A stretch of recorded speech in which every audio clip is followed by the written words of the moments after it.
Hey everybody, I'm Captain Tommy Scoble, and you are on the lifeboat. Boy, oh boy, I'm having a rugged time. I was trying to get things done. I'm not very good with computers, people. Just not really in my skill set, So certain things you're good at, things you're not good at. That happens to be one of those things I'm not particularly good at. It is great to see everybody here. Chili Mancer. What's happening, man? There is a rumor out around about the Chili Mancer. Okay? This cat's about to be older. But more about that at a later date. Donnie? Alan Valentine, my brother. Alan just braved getting on an airplane. He's not a fan. Alan's not a fan of air travel, which is really saying something because that cat got on an airplane for the better part of 2 days to come and visit me in the U.S. And I know he's with family, which is really a great deal. Todd, thank you very much. Good day to you as well. Good to see you. Jen, nice to see you. Thank you, Alan. Charlie Murphy on the boat. Charlie Mullins. Hey, Subi. Huckleberry. Haystacks. Calhoun. Shoal. Guess what? About ready to fire this thing up. Here's the good news, people. It's Free for All Friday. I do not care what we talk about. That is the gospel truth. So if someone has some questions, I get a lot of questions about certain things I talk about during the week. Apparently, I talk quickly. Also, been known to squirrel off in other directions and not really stay on point. Right, I know. That's the cut on me is that I don't always finish a thought. What are you going to do, people? I've used my brain for a really long time. The lifeboat was the best Christmas present I could have received this year. How cool is that a thing to say, Todd Hampton? Thank you so much. Cats are always in order. Boy, there's a lot of truth to that. Oh, boy. Do you know what? I swear to you, people, I didn't even know what day of the week it was until I am struggling. I really am. I'm struggling. It's this has been a December to remember, I guess is the way that I would put it.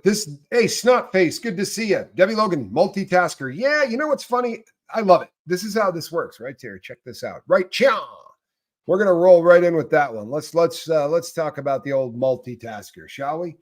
The multitasking concept. I like this one. This is a good one to talk about because we talk about this a lot. Jan Nelson, thank you so much, Jan. Appreciate you. And you know something? I missed people in the very beginning, didn't I?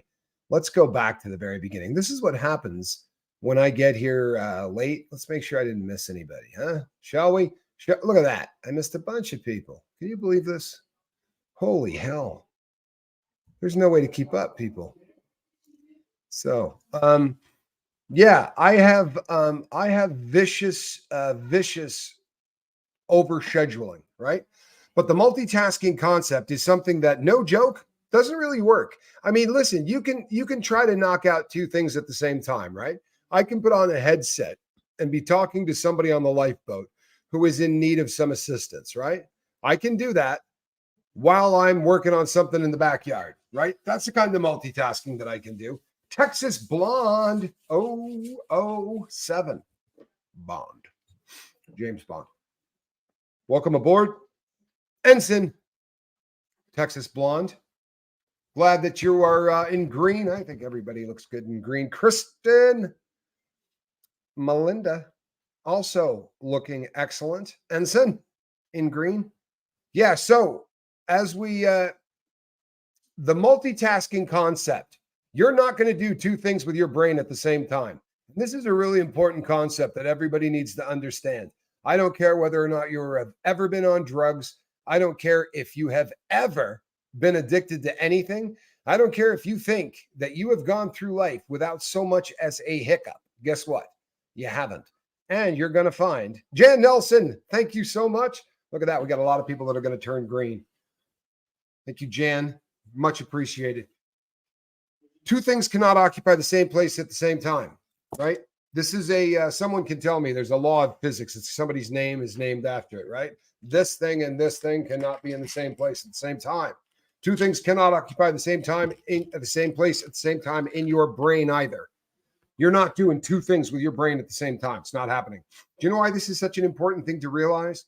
Because if automatic negative thoughts are going on inside your brain, if you've got those thoughts that are tearing you down and telling you that you're worthless and telling you, damn it, you're just not good enough, or your brother got all the brains, your sister is loved more than you, whatever the hell's going on, because we all carry baggage around, right? And when those automatic negative thoughts start working us as addicts, we're in deep trouble, right? We're in deep trouble. Now, I'll be really honest. If automatic negative thoughts are beating you up, it's because you're not replacing that automatic negative thought, right, with a better one. That an aspirin is, I don't know that aspirin is better than melatonin. It might be. That might be a good trade-off, aspirin for melatonin. I'm not sure. You're literally going to push the automatic negative thoughts out of your brain, right? They're automatic and they're negative. You're going to have to do the exact opposite. So we're going to put positive thoughts into our brain, and we're going to have to manually put them into our brain, right? Because people keep writing me letters and saying, I don't understand how you stop automatic negative thoughts. Okay, well, listen, if you're having automatic negative thoughts and you're in your living room, get the hell out of your living room, right? Get out of your living room. Give all of your senses something to do. You're staring at the same four walls. You're here in the air conditioning unit. You got the ring lights, whatever the hell's going on in your room. That's what your senses are looking at, right? That you're looking at this, you're hearing that, right? The smells. Go outside. Go for a walk. Look up at a night sky, watch the sun come up, whatever it is, but get outside, right? Go for a walk, 5 minutes, whatever. But when you get outside, you're going to smell different things. You're going to see different things, and your brain is going to have to process all of that. And in the process of processing all of that, working through it, in the process of working through all of the new things you're looking at. Wow, man, right? It's colder out here than I thought it was going to be. That thought is going to bump whatever automatic negative thought you got kicking your butt out. Promise. Or what was that? Was that a bird? What just ran across the road? Was that a spine-tailed swift? Happened to be in Arizona, people. Spine-tailed swift would be the roadrunner. And I do live in Warner Brothers Saturday morning cartoon land. In my backyard on a regular basis, I can not only see Wile E. Coyote, but I can also see roadrunners regularly. Had two of them in my garage the other day.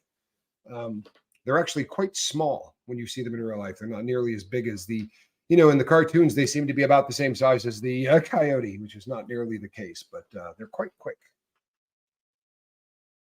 So this is Freeform Friday. Would I give a few thoughts on binge drinking? I absolutely can. This is a fascinating subject, by the way, and it is a subject that a whole group of people are studying, right? Because this is something that everybody goes through phases of in their life. But some people never seem to break out of those phases, right? If you've gone to college, you probably did some binge drinking, right? However, there are people who are alcohol dependent, who binge drink, and they don't fit into a mold with normal, with the normal ideology of drug therapy or AA or things like that, because there are people who might binge drink once a month. Now, if you go into AA and you say, well, I drink once a month, there's going to be pushback, right? There's going to be people that go, oh, come on, that's not a drinking problem. If you drink until you're unconscious one day a month, right? That's a problem. If you drink until you black out one day a month, that's a problem. And you know what happens often? Here's what happens. There are people who become absolute masters at swallowing everything that's bumming them out. So as opposed to getting drunk or drinking every single day or drugging every single day to put, to keep themselves on an even keel, they've got that closet inside them, right? In their soul, in their brain, in their heart, and they just pack it full of stuff, right? They get really angry at so-and-so at work, right? Liz, boom, pack it in the closet. They get really, really angry at family members, or they get their feelings hurt, or they feel like the place they took their car to ripped them off, and they just keep packing that stuff away, and they do not confront anything. And they wait until that closet door is busting off the hinges, and then they buy a fifth of Jack Daniels and they drink the entire thing. Or they buy two bottles of wine and they drink the entire thing. Binge drinking is a reality. And as a kid, it's something that we do because we don't understand alcohol. You follow me? Izzy. Thank you so much, Izzy. Ensign, Izzy, and Meredith Lynn. So when we first start drinking booze, right, we're not very good at it, right? This is a pretty heavy drug. People don't give booze nearly what the due that it is deserved, if that makes sense. Snotface, thank you so kindly. Snotface gifts 5 memberships. Snot has been such a supporter of the boat since the first time she came on, and Snot is a hero of mine, a rescuer. of animals that got brought into this world in ways that they didn't ask to be brought in. And Snot Face takes care of them, which is a beautiful thing. My Lord, Izzy, you people are incredible. You really are. Thank you so much, Izzy. Thank you to all of everybody today. The generosity, you people are incredible. So, with binge drinking, when we first get to college, right? Or for some of us, it starts in high school, right? And the first time somebody buys a case of beer, you're like, you look at it. And what's been our exposure to alcohol very often by the time we get to that age? We either have seen it in movies, in pop culture, or we watch, our parents. And our parents probably put down 5 or 6 beers, right? Or 4 or 5 mixed drinks if they're having a party or whatever. Or we watch movies where guys do 7 or 8 beer funnels, right? Or they're, you see the guy in the morning and he wakes up and there's, 40 empty beer cans. How many times is that glorified in films? How many times in films does the cool character wake up in the morning and roll over and, there's beer cans all over the place and there's a couple of empty bottles and they glorify just how much this dude consumed. I remember distinctly the first time I found an ID when I was about 15 years old, 16 years old in the parking lot of the ski area. And it ended up being a friend of mine's older brother because skiing is a small little community. But I looked exactly like this dude. And all of my friends kept going, you just got to go in and try to buy booze, man. You just got to go in and try to buy booze. And I was like, all right, screw it. And I walk in and I throw this ID up on the counter. And the woman looks at me and goes, I'll be damned, Billy. Where the hell have you been? Like, looks at the ID, knows immediately who this guy is and starts talking to me. And I was like, I went out west and, I'm back and I had a 6-pack because I don't know why, because it's stupid thinking, right? They sent me in with enough money to buy 2 cases of beer, but that scared me. So I brought a 6-pack up, which doesn't make any sense because I was still doing the same law breaking. But as soon as she said that, I was like, you know what? Hold on, man. Nah, forget it. I'm getting more beer. Went back, grabbed 2 cases. But I went out in the car and we had 2 cases and a 6-pack for about 4 guys from my football team, which was way more beer than we needed, right? And I drank probably 6 of them. Now, in movies, 6 beers is nothing. I was polluted. I was vomiting in the backseat of this guy's car. I decided pretty early on in my drinking career that it was not. I did it, I think, because everybody did it. I really did, because I was never a huge fan of the buzz. But I learned by probably 20 that I could walk around with a beer, drink 2 or 3 of them over the course of the night, or 4 of them if I was at the party long enough, and it was actually fun. But if I got over that, but binge drinking, very often we see our kids doing it, right? Our kids get to that 18, 19, 20. It's really when you need to sit down and have intelligent conversations with your kids. Kids don't binge drink for the reasons that we often attribute to that habit. More often than not, it's straight ignorance. I promise you, that is the truth. Very often, it's just one of those things that people don't get it.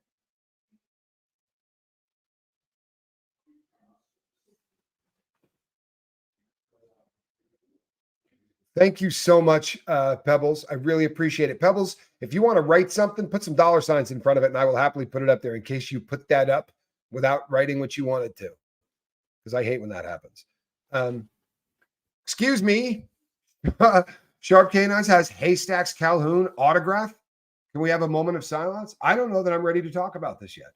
For real. If we have somebody that has Haystacks Calhoun's autograph, I think I'm a little bit bummed out. My son, Spanx Calhoun.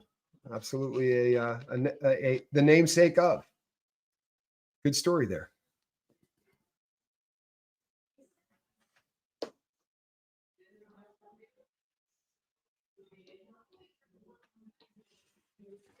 Snotface.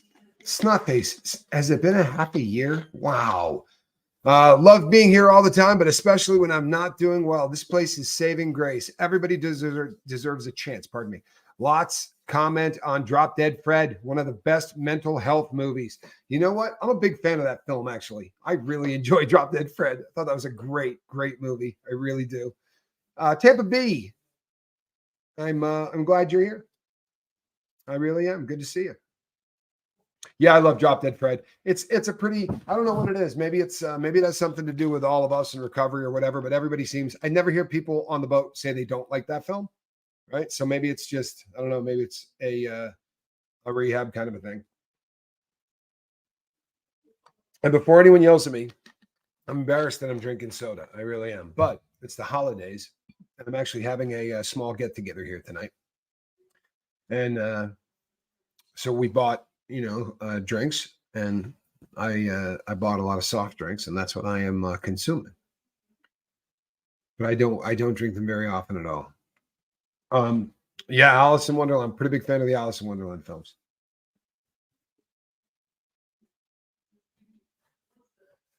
Oh yeah, kitties are always forgiven, no matter what they do. Squirrel right now is on one.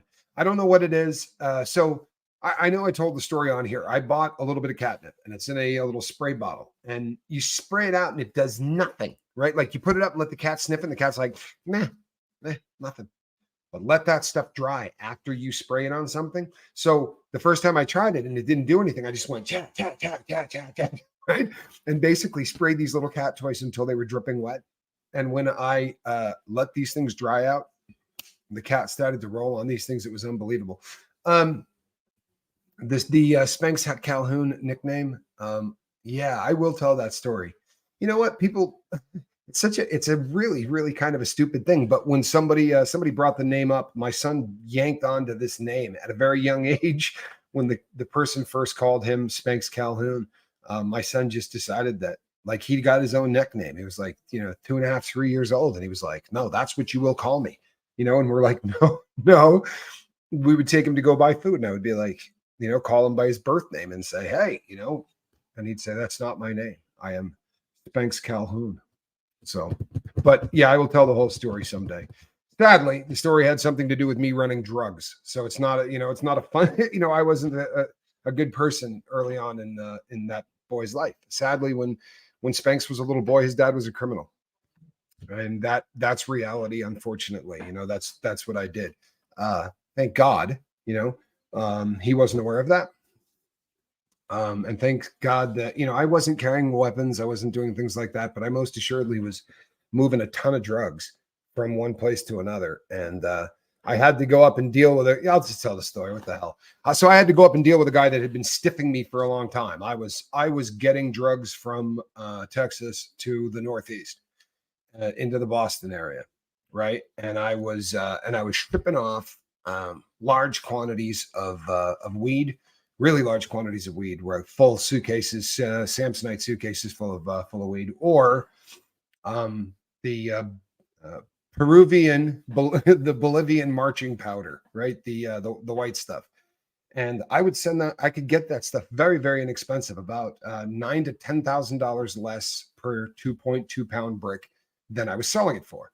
So I'm shipping this stuff to the Northeast in Boston. But every once in a while, these guys would call me and give me some really phenomenal story about what happened to the load and why we lost it.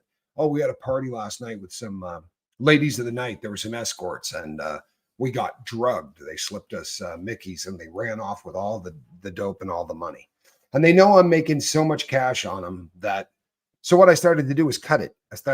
Which I had never done. I started to make the quality of the stuff worse, right? And that kind of a thing. And to make a long story short, I had to travel to Boston to deal with him on this. So we made a vacation out of it. And when I got into this guy's house, my boy went up to the wall, which was covered, by the way. And he told us that when these ladies of the evening had come in, they stole everything. They took everything out of the house. Well, my visit to him was unexpected. So when I knocked on the door and he opened it, he had 3 of those video game systems. They were like 16-bit video game systems or 32-bit video game systems. This was long before PlayStation, right? PlayStation had not come along yet, right? So, but Spanky goes up to the wall and there's one entire wall that's nothing but DVDs, right? The entire wall, when that was still a big thing. And Spanky is pulling the DVDs out of the little holder on the wall, which were all neon. It was very 1990s, like Nagel prints on the wall, but a lot of money, just like 1990s investing kind of money. But nothing had been stolen. This place was stocked with expensive stuff everywhere. Bose acoustic wave radios, everything that was really cool in the 90s that he had been spending all of my money on. But when I knocked on the door, we go in and Calhoun's pulling stuff off the wall and throwing them around like frisbees. And I'm in the kitchen going, hey, do you want to get spanks? Right? Because I'm gonna spank you if you keep that up. Sit on the couch, please stop doing that, right? And my friend who I'm visiting says to him, don't listen to your old man. This is my house. You go ahead. You're not going to get any spanks. Throw them around like frisbees. Do whatever you want to do. Have fun. Play with what you want. My house is your house, right? Your dad, and he goes, your dad is always shooting his friends in the back. You understand what that means? He goes, like Haystacks Calhoun used to, which is what he said. Now, I didn't much know a whole lot about Haystacks Calhoun at the time, but he said, your dad's a pirate, and he's always trying to get my money. He's always shooting me in the back. And Spanky's just looking at the guy laughing. And he's like, but here you're not going to get any spanks. He's like, he goes, you're the second generation. He said, you're Spanks Calhoun, the son of Haystacks. So my boy just started running around the room and flinging CDs around like this and saying, I am Spanks Calhoun. So when we left that place after trying to work out the money situation, which was very, it was done friendly. There was no harsh words. We kind of worked it out. He had found a little bit of money, oddly enough, right before I got there. He had gotten everything back and found a little bit of money. But when we left, I said, we're going to go get some fast food. And I called him by his birth name. And he said to me, I said, well, what do you want? Chicken or hamburgers? Which direction are we going on this Happy Meal? And he's like, that's not my name. My name is Spanks Calhoun. And that was a really long time ago. And he's had it as his email. And, he's just always been Spanks Calhoun. He gripped onto it and it's been his name. You and this crew are making a huge difference in my life. Thanks to all of you. You know what, Tampa B? That is such a kind thing to say. And I promise you, you know what? It really is the crew. I will take a lot of credit. I will, because I do come and I put these things up, right? I do that. But I will be honest with you. The heavy lifting and the stuff that really makes this stuff great is what takes place in the audience, starting in the early days with Charlie and then with Seventh and with all of the people that were here early on, V, to the people that got here, a quarter way through and halfway through and 3/4 of the way through. And it's so funny how fast you forget how long someone's been here. I would struggle to tell you how long Tampa B's been here. I'm guessing probably about 6 or 7 months, but everybody just starts to become family really, really quickly. And I know that's a cliche, and I know that everybody says that, and man, don't say that. It's such a cliche. I feel really dirty when I call people subscribers or fans. I don't know. It doesn't feel right. And this really is building a support family, right? Like the concept here on the Lifeboat is a peer support network, right? A peer support network. We don't bust people down. We don't say, I'm sorry, you came here with a buzz, you need to leave. That is a concept that literally hurts the inside of me when people tell me that. When people come here and say, well, I went to an AA meeting in my town, right? But I stunk like booze because I had been drinking all day. I mean, when most people decide that they would like to quit, they're usually drunk, right? That doesn't normally happen. The moment of clarity, believe it or not, the reason that they talk that the moment of clarity is such a huge deal is because you're buzzed normally when it happens, right? You're sitting there loaded and you just go, good God, what am I doing? Right? And it happens on every drug. I sure as hell had my moment of clarity. Yeah, Tampa B, that's probably about 7 months ago. I think that's about the time that we linked up. RM Blake, good to see you. But you know what?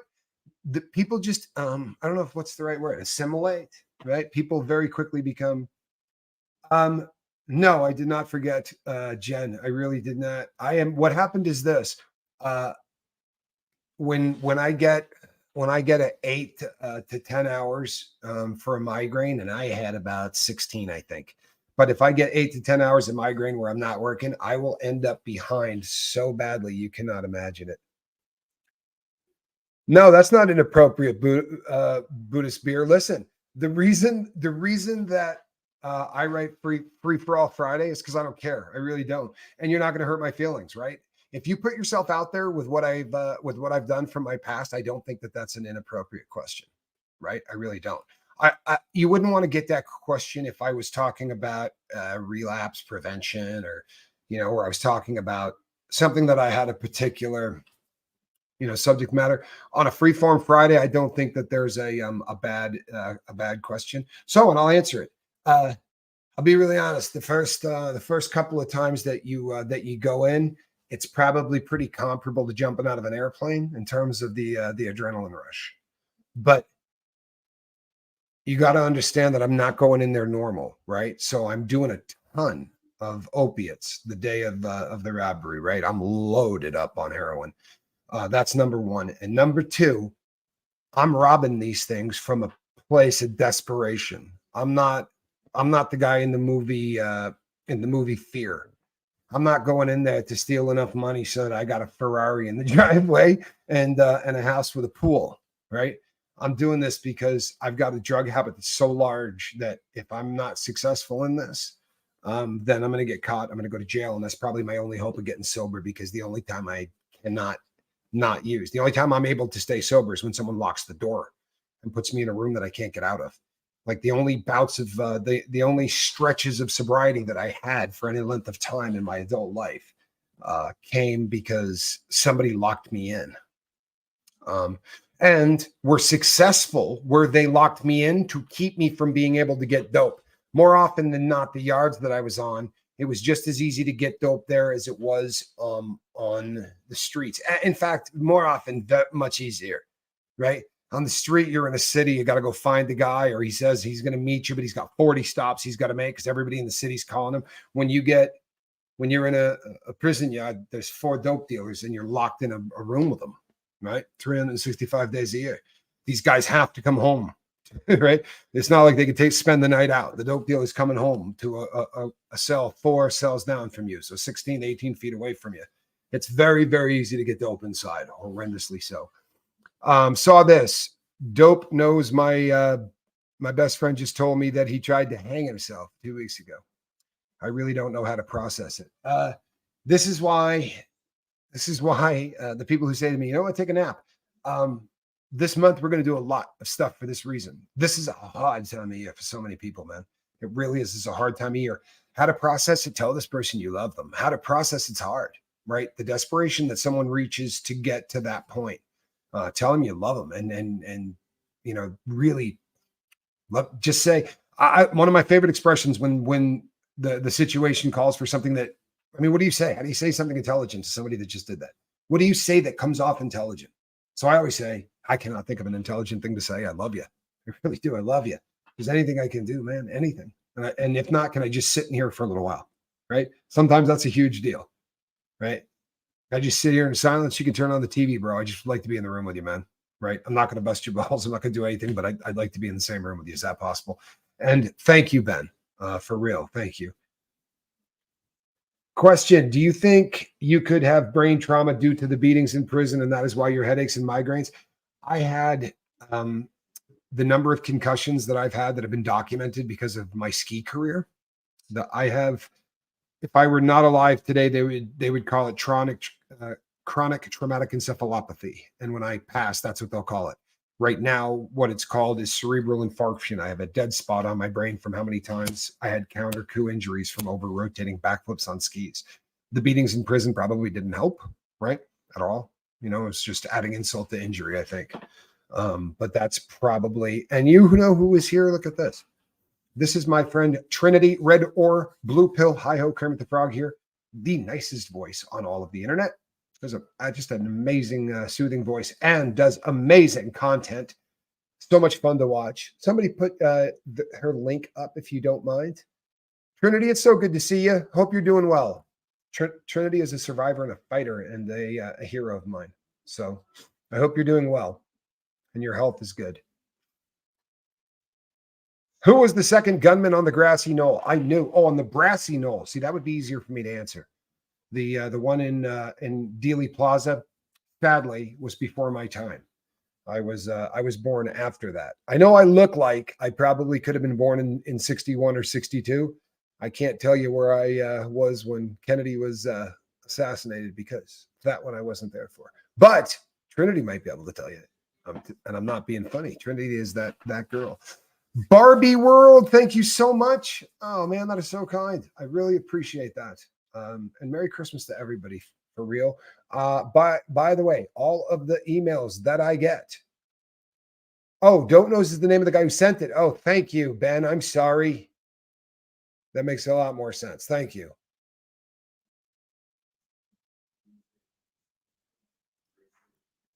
Oh boy, did they nail this? Thank you again, Barbie World. And Battles, spot on. Spot on. And Battles says, hello, Fiona.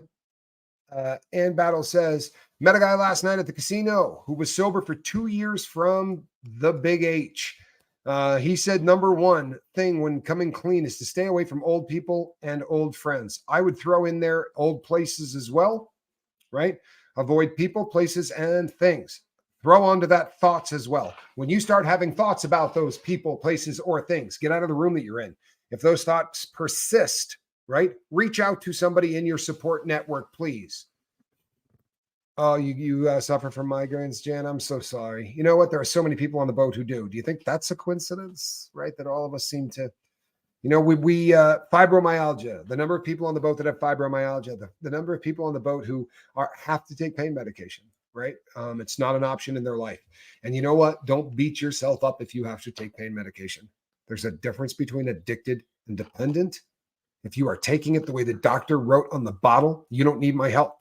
Doesn't mean you can't hang out here, right? Doesn't mean you can't support and be a huge part of this family. But if you're taking the pills the exact same way the doctor wrote on the label, and you've been doing that for a long period of time, okay, you're dependent. You need it or you'll get sick without it. But you're treating pain with it. You're not partying with it. You're not using the excess to treat spiritual or emotional pain. And people beat the crap out of themselves about this. Somehow they watch this channel and think that I say, hey, you got to give up all pain medication. You got to give up all drugs. I'm not that dude, man. Watch from my shows. I honestly am not that dude. If you need pain meds in your life, then you need pain meds in your life. There's nothing to be ashamed of with that. I promise. Oh, wow. Jen, that is such a cool thing to say. And you know what? I really think that this crew does that. I'm not even joking. I really think that this crew does that. Trinity, red or blue pill. Merry Christmas and Happy New Year. Thank you so much, Trinity. I really appreciate you. I really do. And Merry Christmas to you too. I don't miss any Trinity videos. I really don't. Trinity is one of the people that I watch that I really, really enjoy her content.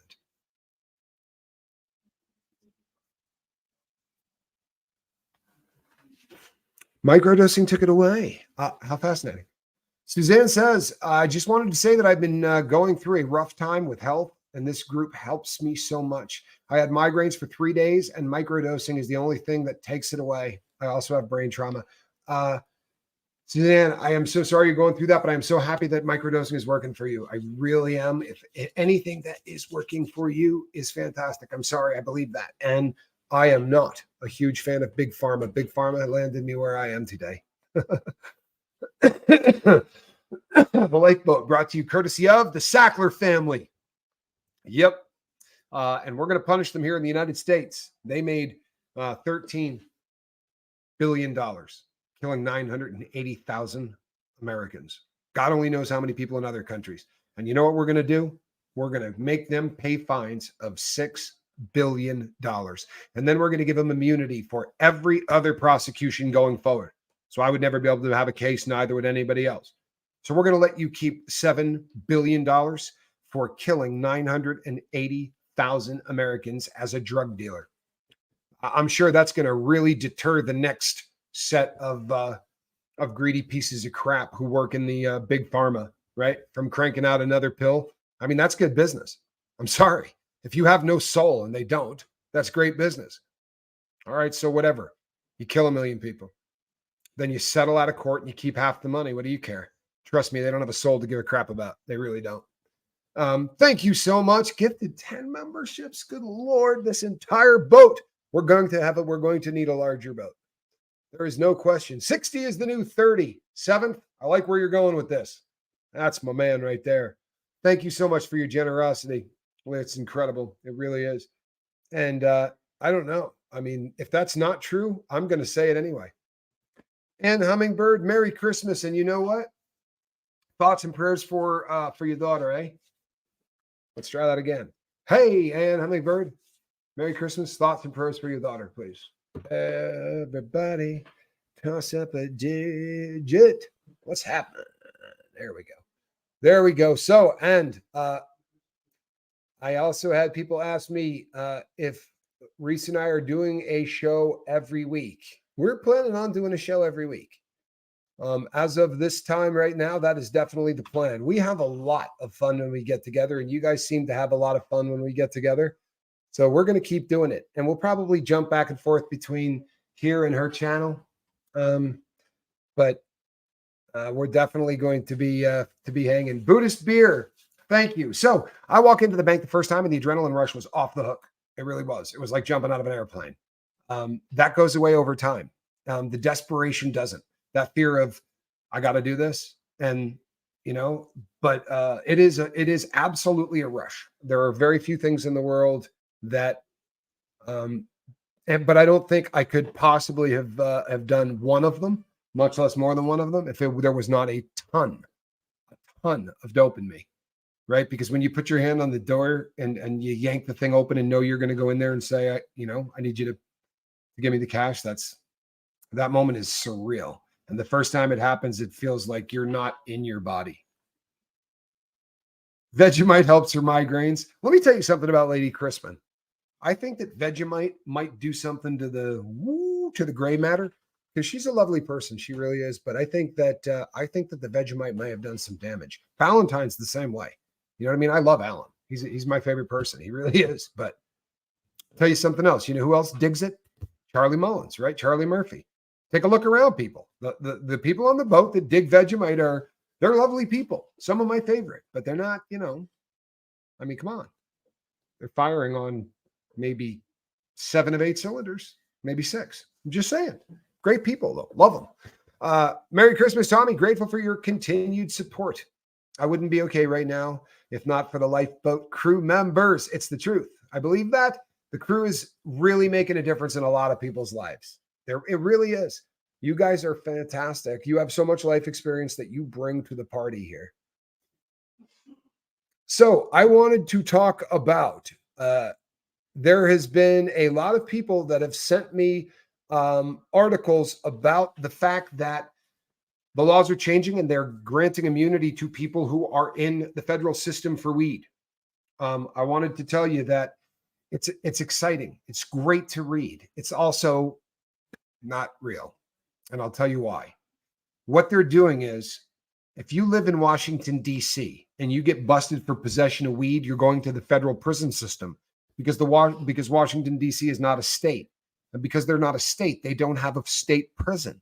Since they don't have a state prison, if you commit a crime there, you go to the feds, which means if you commit any crime, even if those crimes aren't a federal offense, like a guy in Washington, D.C. can go to the feds on a DWI, just like someone who lives on Native American land on a reservation could go to the feds on a DWI, but no one else in America can.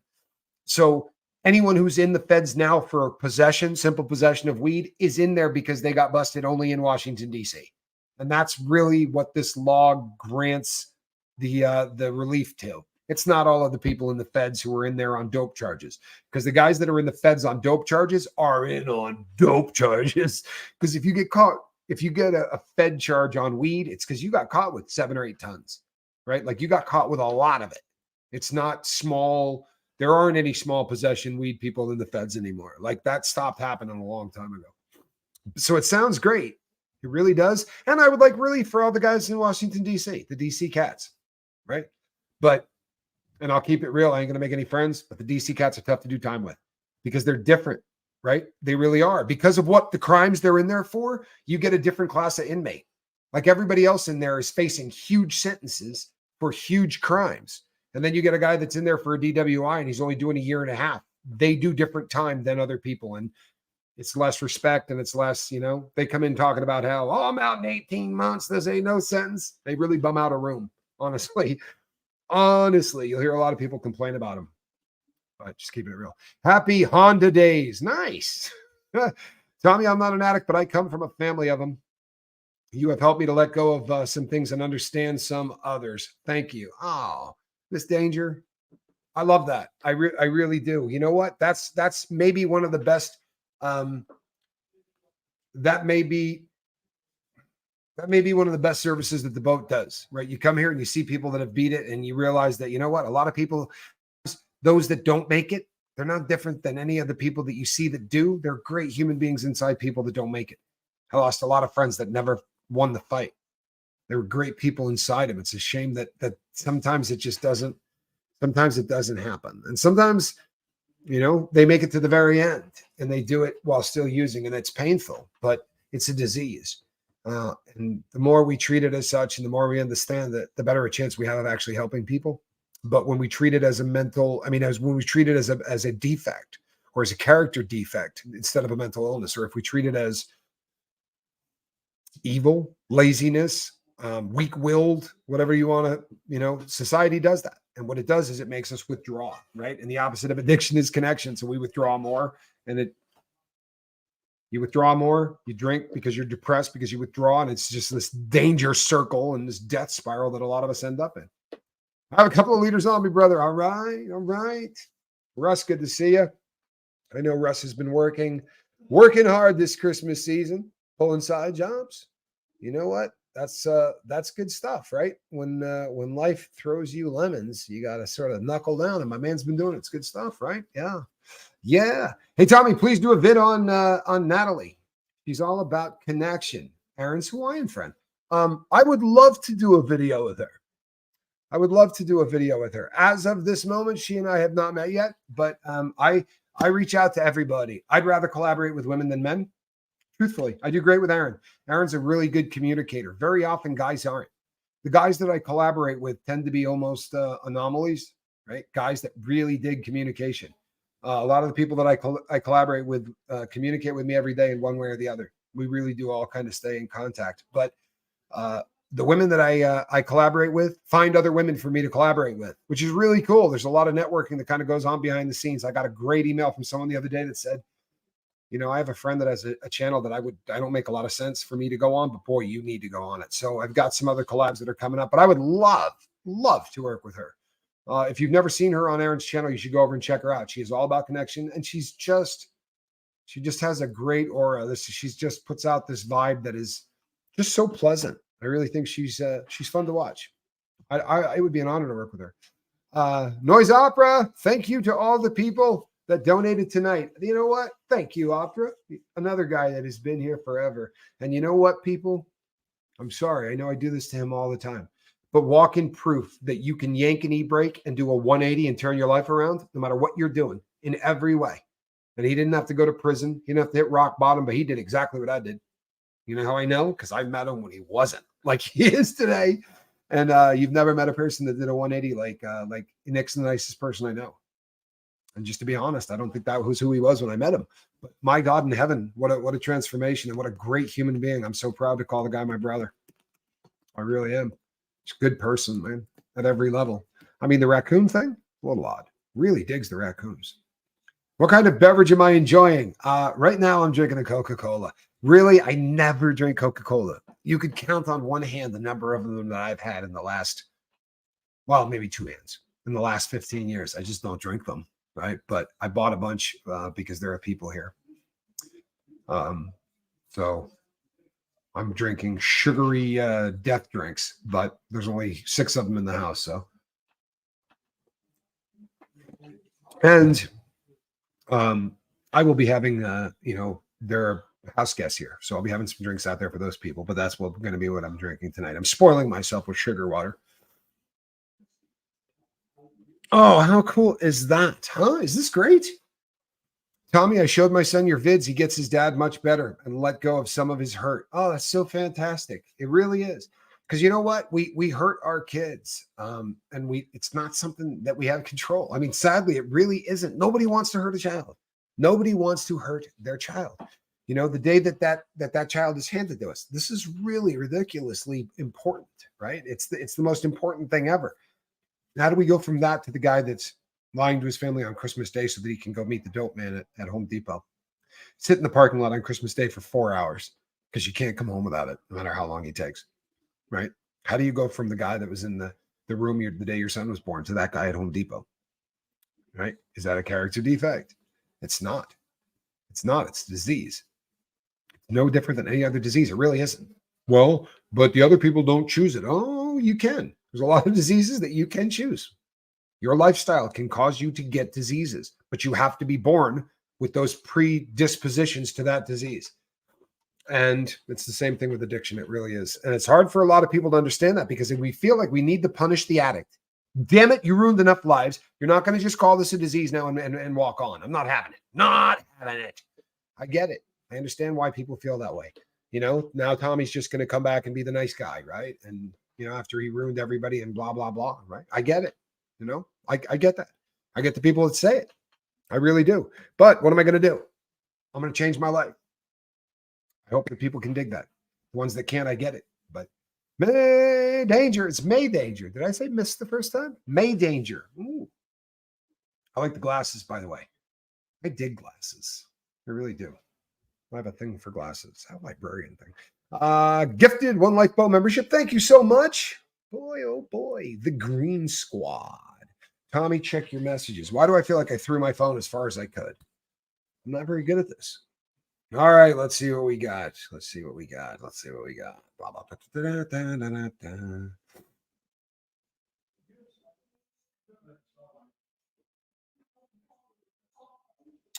Wow. Jen Marie, I missed that. Thank you so much, Lady Crispin. Jen Marie. I have to leave my apartment at the end of the year. Lost my job and I'm barely keeping my car. Planned it 3 weeks ago because I get my Xanax script tomorrow and was going to eat them. No, that's not what we're going to do. Listen, right now, you feel like you're at the end of your rope, right? This is a part-time problem. I promise you. And I felt the exact same way. I remember 3 times in my life where I felt the exact same way. Once on top of the world, we'll throw that one out. One of the other times was, coming back from being airlifted off the yard after being stabbed. In that cell, I wanted to end it. More than anything, I wanted to end it. But you know what? It's going to pass. Think of all of the people whose lives have been affected by this boat. None of that would have happened if I took an easier route, right? We are going to get through this holiday, every damn one of us, right? So send me an email. Forget about that stupid eating that script stuff. Send me an email and let's get through this holiday. You know what you need? A new place to live. I'm sorry. It may sound like the end of the world. It's not. It's a new place to live. This is a temporary problem. If you had a new place to live and bills were taken care of, you got nothing to worry about, right? We're on the swing back up. Okay.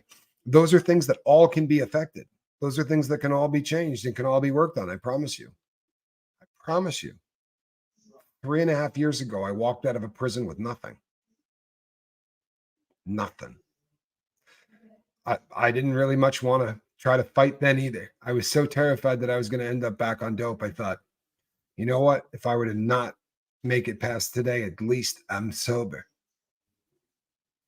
But you know what? I'm sorry, people, not on our watch, right? This is our family. This is the sobriety group that we put together to take care of one another. And if you're hurting, Jen Marie, I get it. Hurting's legit. Voicing it's legit.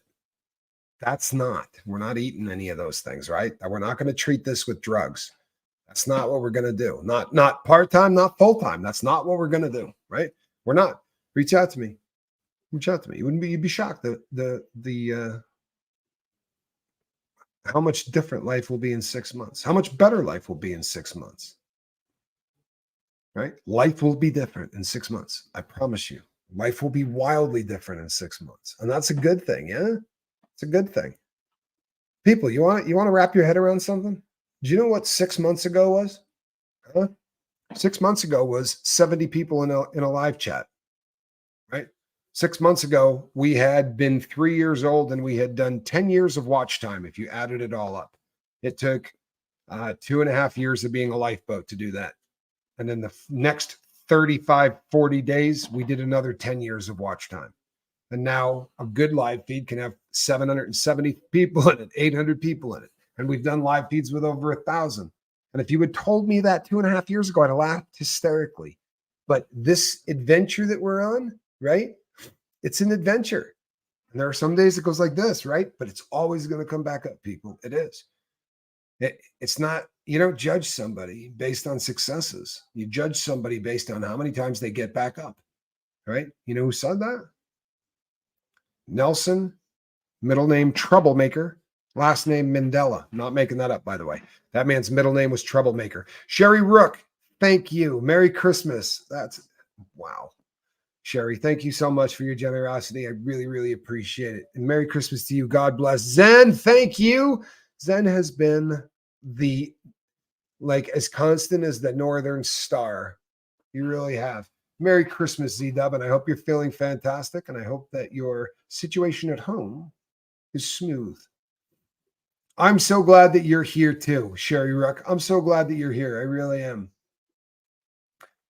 Sanitarium Radio says something that, you know what? I'm going to believe wholeheartedly is a stone cold fact, right? 10 years after Xanax, every day better than the last, right? I love this. I love this. This kind of honesty is fantastic. Cats, bats, and flowers. Tried 5 years ago. Some days still suck, but happy I failed every day since. I've tried too, people. I have. I'm not going to lie to you. I've tried. I tried at the top. I didn't try at the bottom. I had a ton of money when I tried to end mine. I tried with 3.5 grams of heroin. How's that? 3.5 grams. People always say to me, boy, it must have been garbage. I'm telling you, it wasn't. I crashed into a whole lot of stuff, but I just didn't go out. And this is the right way to say it right here. I'm so glad you didn't too, cats and bats. I promise you, I'm so glad you didn't. Right? The world's a better place because you're in it. It's a much better place because you're in it. People, the ripple effects that we have when we do fantastic things, the ripple effects that we have go on forever. And when we do things that we should not do, the ripple effects go on forever too. For real. I spit out a lot of really ugly ripples in the first 46 years of my life. I did. A bunch. And those ripples are still having negative effects on people. Right? But I'm not ever putting out another one of those. Ever. That's how I'm going to live mine. It's completely up to you how you live yours. But when you're in here, you're going to be nice to everybody, right? We're going to support one another, and we are not going to abuse anybody. Xanax is abused like Xanax. Is this abused like opioids? Is it for sleep? Xanax, technically, drug. The name is alprazolam, and it is a drug that is written for anxiety more often than not. Hey, Jeremy Shelton really is too much. Just for the record, Jeremy Shelton would be at my on the couch when we do the we're going to do a hangout somewhere and put everybody together. He'd be there for no other reason than fantastic Seinfeld references, because Johnny does that all day long. Do I believe in the Mandela effect? Yeah, I don't even know whether or not we can not believe in the Mandela effect. At this point, I think it's just accepted. Maybe it's just me. But alprazolam is absolutely abused. It's abused because it is so convenient. It's like alcohol in a pill. It's the reason that if a person is going into the delirium tremens from alcohol, you could treat them with Xanax or any other benzodiazepine. You could keep a person from seizing and going into the DTs by treating them with a benzodiazepine. It's like alcohol in a pill. It's very, very addicting. And if you try to quit cold turkey, it can kill you. Did you hear that? If you try to quit a benzodiazepine or alcohol cold turkey and your addiction is severe enough, it will kill you.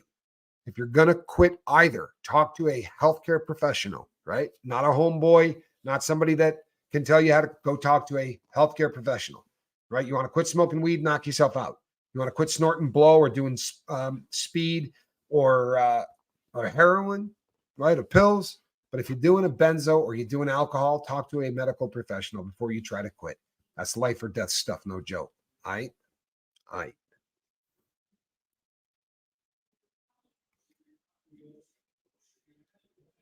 Rose petal, not mad at you. Whatever works for you, hon. For real. Not mad at you, but I am so glad that you found us. I really am. And I am glad that the boat is keeping mental issues in check. Peer support's real, people. It works absolutely incredible. Oh, wow. Rosemary. Wow. You know how many times I've said the name Rosemary in my life? I spent a very long time with a woman named Rosemary. I usually don't send money to YouTubers. This is a worthy cause and a fantastic channel. Real content, never a waste of time. That may be the kindest thing anyone said to me in a really long time. I really love what we do here, people. And you know what? I'd love to tell you what a genius I am. In the first 6 months of building the lifeboat, I took this puppy in a direction that was not anywhere near. If you watch the early stuff on the boat, this is not the direction I took the boat in. And in fact, I have had to come full circle, 180 degrees on many subjects. I did not believe in harm reduction. What do you think of that? True story. But at the time, I had worked with about 40 drug addicts, and all of them were locked up behind bars. About 100 showed up, but most of them just showed up because their other friends did. But about 40 of them I worked with really, really hard. And yeah, it really has changed me. I mean, sitting here and working with all of you that I have, I've learned so much about addiction, and harm reduction is real. It's a great thing. You know what, Jen? I may be crying, but I feel lighter having admitted my secret. I bet you do, right? Because you know what admitting your secret is? That's not suffering in silence. Suffering in silence blows. You realize that, right? Suffering in silence is bad juju, people. It's the start of everything bad. If the opposite of addiction is connection, right? The opposite of addiction is connection. You believe this. The opposite of everything bad is connection. Do you know why the Church of Scientology sucks so bad? You understand why I got such a beef with the Church of Scientology? Because their doctrine is the exact opposite of mine. Do you understand? Find people that agree with you about everything and disconnect everything else from everyone else. That is the exact opposite of what we teach here. What we say is find people that don't agree with you and connect with them, right? Try to find the things in common that you people have. There are people who don't agree with me politically. There are also people who don't understand me politically. I promise you. I was in the chat the other day lurking, and someone said, oh, Tommy used to be my go-to for motivation, but then he went political. You know what, people? I go political, but you'd like me to, to not have an opinion. If you think that's who I am, boy, oh boy, did you stumble around across the wrong channel. I'm going to fight Scientology forever because of my opinion. I am. Till I'm out of here. They're not getting off easy. I'm going to keep doing this until they're gone or I am. Right? I'm just going to keep messing with them. I went by their org again today, but they just don't seem to get a whole lot of business over there. I was trying to sign up, but I'm telling you, they're not letting anybody anywhere near the thing. I mean, in it, there's nobody there. The parking lot's got cameras all over it, but there was nobody there. Hey, Jen, you're loved. You know that, right? How about throwing some deuces up for Jen just to let her know that we love her? How about some deuces? Huh? This is what we call a support family. People say, well, you can't pick your family. We say, of course you can. I made a live stream. Thanks for helping me through my daily life. I am just waiting to hear when DM has his first day in the joint. Well, I want to tell you something. You're going to hear it here, Carlos G. We are signed up to get a notification when that happens. People, it will happen in the middle of the night. There will be no warning for him. They're going to kick his door and they're going to go, yo, Masterson, roll your crap up. You're out of here. Boy, there's a lot of twos there. You know what? I think you got a lot of support here, Jen. Huh? From all over the world. We are all Goonies here, and Goonies never say die. You hear that? Boy, there's a lot of truth to that. Carlos, thank you so much. And Jeremy Shelton gets it because Goonies do not say die. And when we pick on Corey Feldman, and we will pick on Corey Feldman, we do have to do a nod of the hat to the guy that brought us Goonies, because Goonies really was cinematic gold. Cinematic gold. You hear me? But other than that, he's really been a dump truck since. I'm sorry, he has. But more about that later. I will be beating on Corey because he's Corey Feldman, and he wore a glove. And I think that Lost Boys. You know what, Lady Crispin's about to come unglued. She is a Lost Boys fanatic. I haven't seen the comment, but it's coming. It'll say something like greatest movie that ever was made or something like that. She'll best movie. There you go, something like that. And it's not. She knows what the best movie ever is, but it's too late because she already hurt my feelings. All right, everybody. I am Captain Tommy Scoville. I'm having a dinner party. Squirrel has become so much more a social pussycat. She likes to be around people. However, this dinner party had a few too many people, so Squirrel Nut Zipper is hiding. Jeans All Day says, "Yep, I could catch that movie again and again." Jeremy Shelton, you got to be really careful, man. Like honestly, the reference to Caddyshack 2, the wrenches have been trained, bro. Like the people here are on edge. They're ready to take you out for your Caddyshack 2 references, right? Lady Crispin, I thought you said that your favorite film ever was Funny Farm. You just hurt my feeling. I have one of them, and you just stomped on it like a brush fire. Good night, everybody. Yeah, I am at 80s movies trivia night. Anybody? Tomorrow night, we will do 80s movie trivia. Tell all of your old friends that we will be here.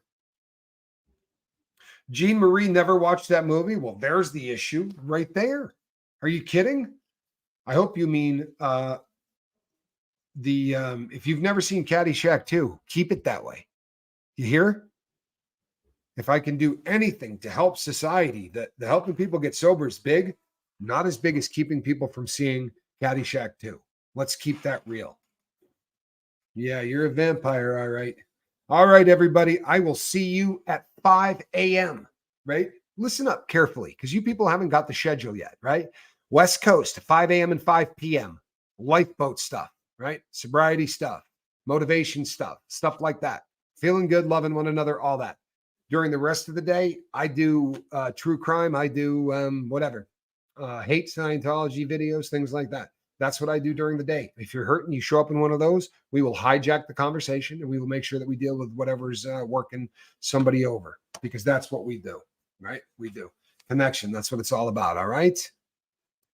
Lee Harper says, Anik, I so appreciated you saying that. You know what? Anik is a very special human being. I mean that. Anik is, the boat got a lot better when Anik showed up. I mean that from the bottom of my heart. All right, everybody. I'll see you on the next boat, huh? I'm Captain Tommy. Bye-bye.